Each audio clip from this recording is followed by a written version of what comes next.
I've always heard that the best team is 3 people. That said,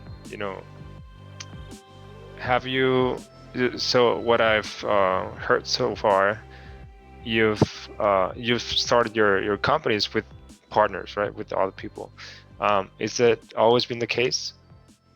Yes. So Okay. for all the companies, I had a partner. Okay. And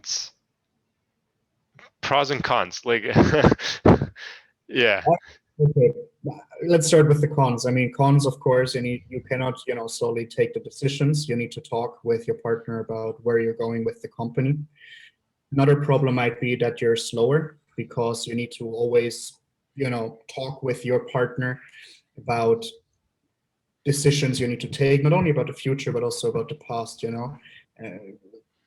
it comes down to things as simple as somebody ordered something over the website, um, or let's say, okay, we're sold out in one product. Do we reorder? Do we not reorder? If I'm alone, I can just take the decisions. If I have a partner, I need to go through the process of talking with the partner.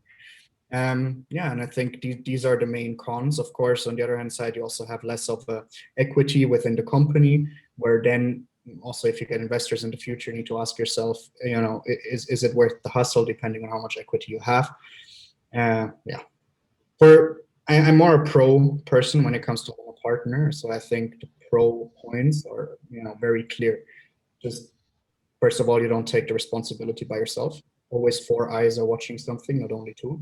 Mhm. You can also have another opinion, which you don't have when you work on yourself.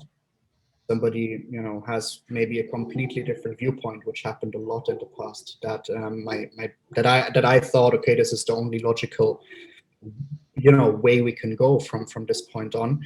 And my business partner said, no, I have a completely different view. So it helps really, figuring out the pros and cons for your business. Additionally to that, there's also the aspect, of course, of workload. So I'm always looking, or my partner in general has completely different, um, completely different skills than I have. For example, I'm not very good in finance. So my partner is good in finance. It's just a logical solution, which means also that you can give those things which you're not that good at to another person and therefore give away the responsibility. Mhm. So I think it makes sense. Yeah, it does. It does. And yeah, how do you find those partners? Are they your friends, or yeah? Because Yeah. you need to trust them. Trust is essential here, and yeah. So it is, or most of, or two of the companies which mainly were launched in the past. It's my private partner, so my girlfriend for now. Mhm. He also has those, she's also admiring the things we're doing, so she has kind of the same passion, and we share it very closely.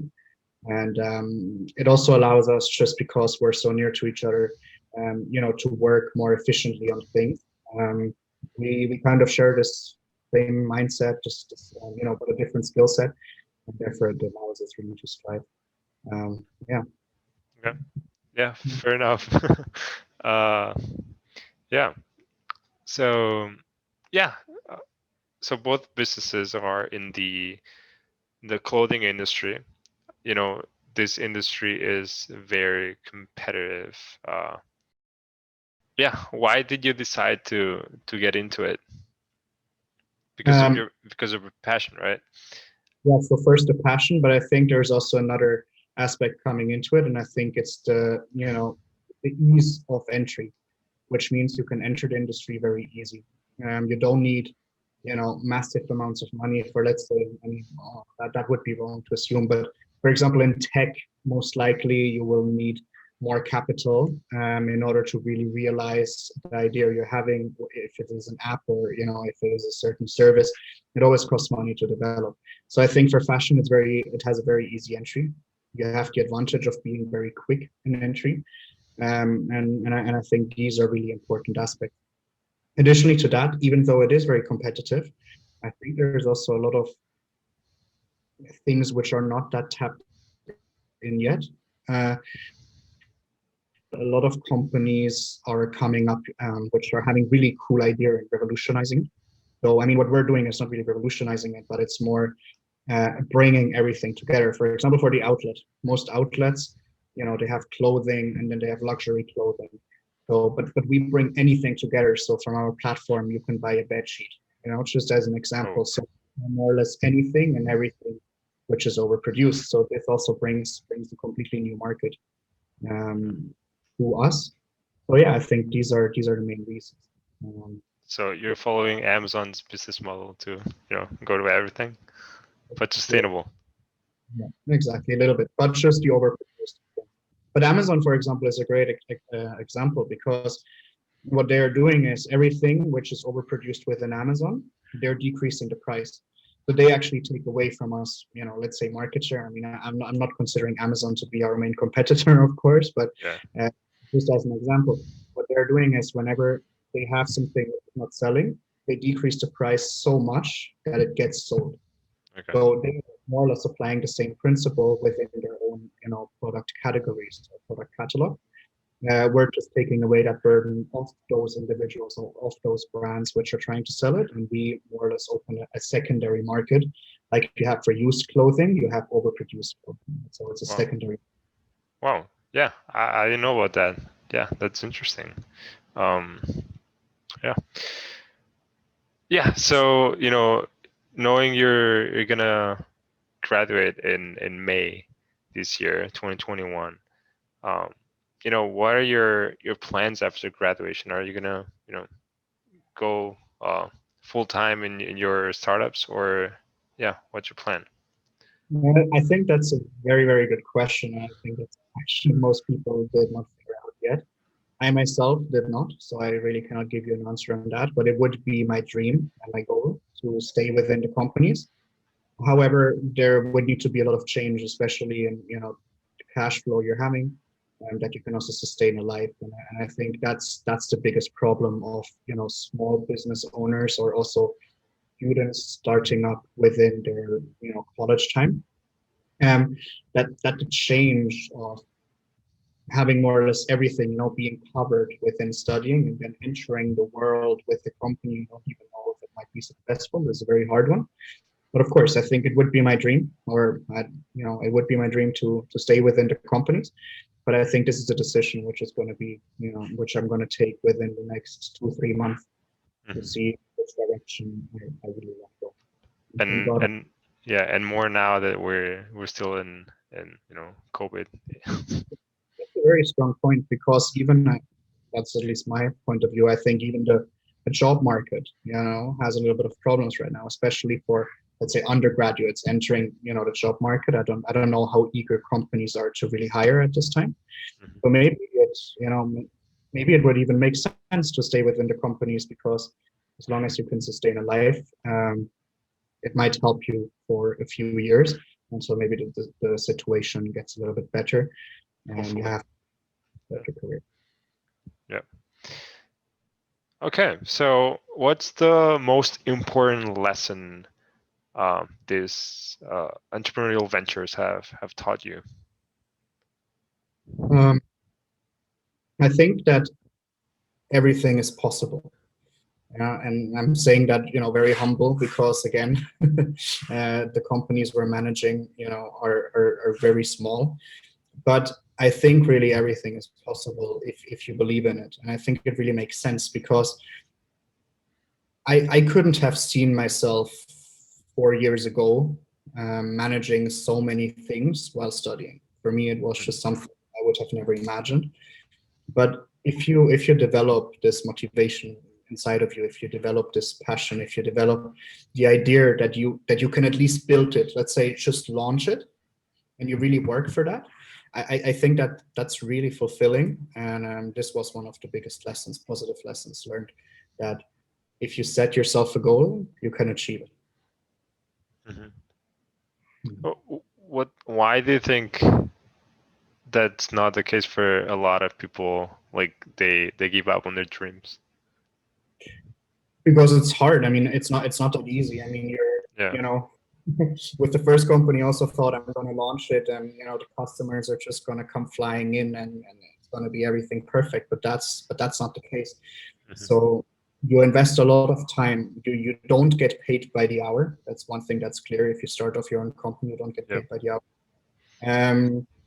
Yeah, so I think a lot of people also lose interest very quickly because they're not seeing that growth. They're not seeing that, the engagement. And it starts with simple things like, let's say, Instagram or Facebook likes. You have a company page, Mhm. you're posting a picture or you're posting your product, and Like you it's see, oh, zero. 0 or I have 10 likes. Yeah. Like, okay, I put all that work in, 10 people like it, like what's that? So I think it's very easy to lose passion, but I think it's really important to just keep going on, because there are always people that admire it, but a lot of people might also not show it. Um, Mhm. so I think it's really important, as long as it makes sense to go on with. And that's with yeah, and that's also kind of related to your book, right? Um, yeah. yeah. So let's talk about your book. Why did you decide to write it? So yeah, it's mainly about the fact that I think a lot of people in our age or even younger, let's say 18, 19, they don't see themselves doing great things. They don't see themselves, especially where I come from. Okay, I come from the countryside. So where I'm coming from, people go to school and then they study something and they will go back to the village they grew up in. But it's not this idea of, okay, I can do something big, I can achieve something big, even though a lot of young people have it inside of them. They always think about it. They always say, okay, I want to change that in the world, I want to change this in the world, but they're not doing the step towards it. And I mean, even though I'm very fortunate and having the opportunity to study abroad, to get in contact with so many amazing people, I mean, including you, you're also doing great work. So I really admire that. A lot of people don't have this kind of opportunities, or not that fortunate to do so. But even if you're not, I feel like there's always a way of how you can really have an impact.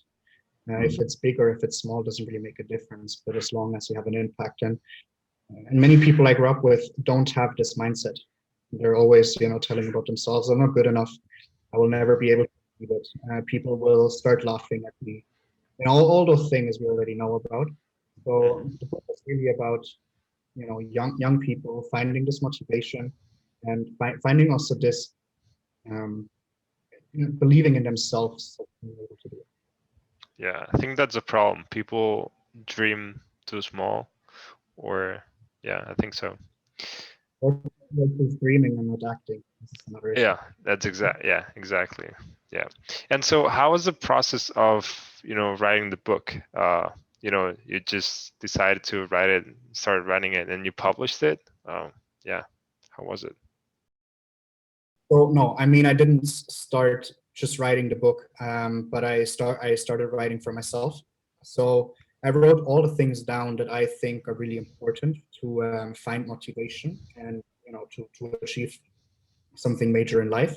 So and from that place on, when I had, let's say, 20, 30 pages written on myself, showing it to nobody, hiding it in my desk, I then decided to actually also develop it into a business. But it's not really a business, it's more of a hobby. But the whole process is also about, you need to pitch your idea, you need to pitch your book to a publisher, who is then deciding if it's a cool idea or not, or if they're interested in publishing, if they see potential in it. So I took it further, and I took all my courage together, because it was a huge process. I mean, besides writing a book, you're really putting yourself out there. Also, with the opportunities I had, where I talked about the book, these are really things I feared about a lot. Um, but I took my courage together, and I tried, to do my best.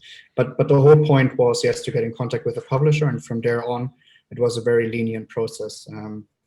I more or less got told my deadlines. I more or less got told the decisions I need to take, and yeah.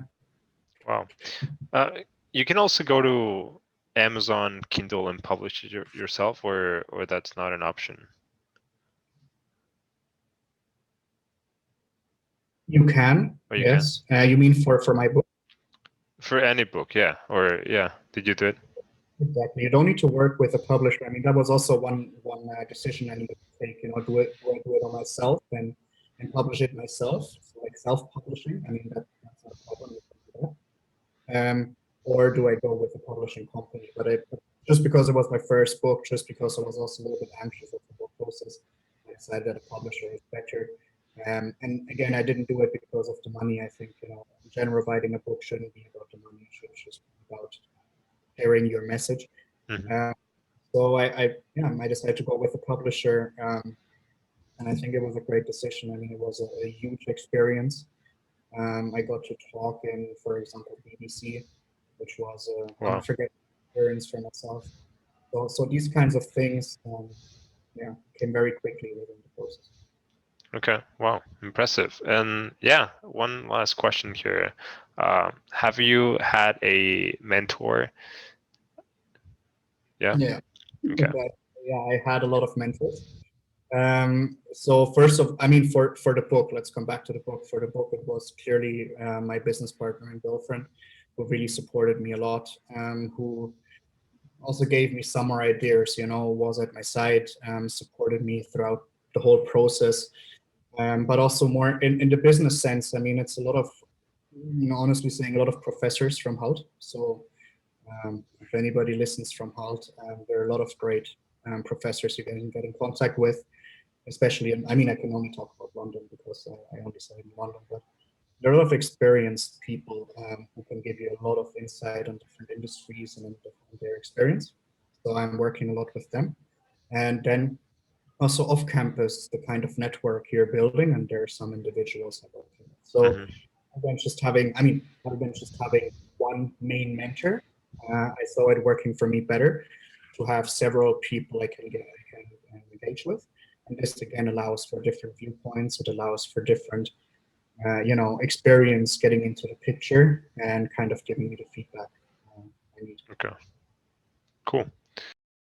Yeah. So knowing you're part of the Hult Founders Lab, as you mentioned before, what's the most common mistake entrepreneurs do that you've seen? Yeah, so I think the main problem is that founders think either too big or too small.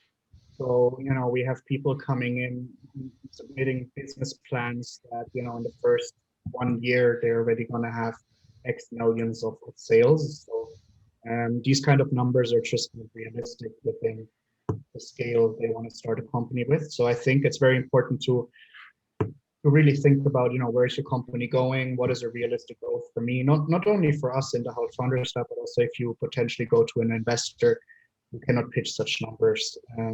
You're not going to be, you know, reliable. So, and the second problem is people thinking too, too small, because a lot of business plans which we get seem very good, but while we work on it, they start developing to be excellent. Because oftentimes you see yourself in an industry, but you don't really take into consideration more problems connected to the industry. Yeah. You know, say, let's say you want to have a food delivery. So a lot of people say, okay, we do food delivery, but there are so many more issues that come with it, or so many more issues customers have, which you then can also exploit or take within your proposition. I think one of the main lessons which we learn to rethink, to really get back to the first step and connect anything and everything you can take to your business plan. And also when you do your numbers, or if you think about the growth of your company, to be realistic, to come back to the earth. Because it's a common mistake. I thought the same with my first company. As I said before, customers are going to fly in, and unfortunately, in most cases, not in all cases, in most cases, it's just not. So lack of, or not enough market research, and then being more realistic in when it comes to numbers. Yeah. Okay. Yeah. Finally, last question here. So what's your goal in life? What do you wanna be remembered for? Um, That's a very deep question, but I think a good question to think about. The first answer that comes to my mind is to rephrase actually your question and saying, okay, I want to be remembered for something. And I think, that's the biggest problem, because most people believe, or it's also the truth, it's the reality, that if people, let's say, pass away, or if people are not there anymore, for what do we remember? How quickly do we forget them? And I think this is the thing most of the young people strive for. It's not only the money, it's not only the kind of things you can buy with all of that money, it's really to stay to keep a legacy on this world, even though you might not be there at one point. So I really believe leaving something back on the planet, I can be remembered. Okay. Yeah, hopefully. Hopefully. Okay. Well, thanks, Amadeus. Thanks for joining us. It was a really interesting talk. I hope our listeners think that as well. I'm sure. And yeah, good luck with all your businesses and life in general. Yeah. Thank you. And all the success. Thanks.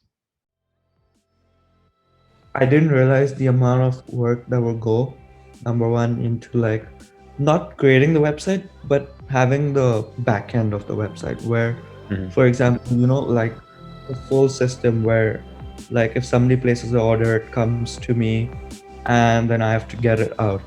That was the most challenging part. And then there's also so much else that goes into it, like writing terms and conditions. Oh yeah. And so many policies, and like coming up with like return policies, how delivery, how to take pictures on the site, there was like so many like, and then the logo and all that. There were so many like challenging things that I had to do, which I didn't expect that I would have. I thought, yeah, okay, I'll start a website, I'll put some words, I'll market it, and I'll put some Instagram ads, and then that's it. It'll blow up.